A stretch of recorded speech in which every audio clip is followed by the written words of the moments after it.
દાખલા નંબર 32, એક માહિતીના અવલોકનો x/3, x/2, x/4, x અને x/5 છે, જ્યાં x > 0, જો આ માહિતીનો મધ્યક 137 હોય તો x શોધો.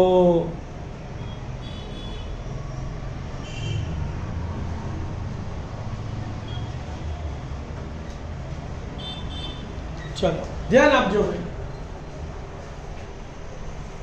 અવલોકનો કયા આપેલા છે બોલો? અહીં અવલોકનો x/3, x/2, x/4, x અને x/5 છે. બીજી કઈ વેલ્યુ આપેલી છે?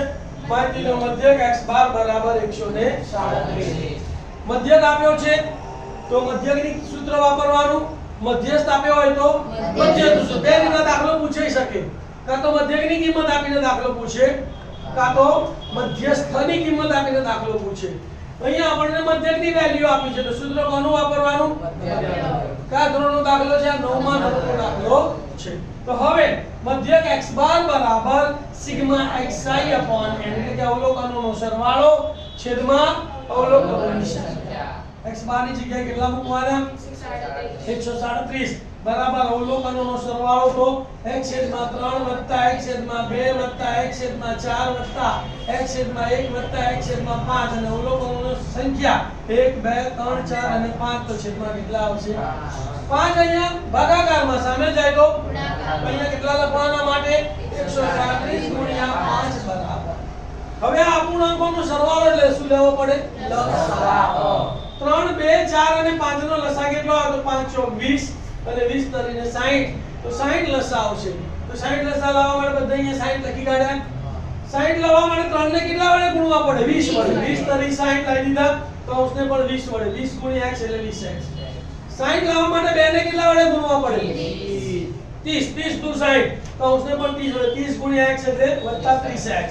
60 લાવવા માટે 4 ને 15 ચોક 60, તો 15 × x એટલે 15x તો +15x. 60 લાવવા માટે 1 ને 60 વડે. 60 × 60 તો 60x તો +60x.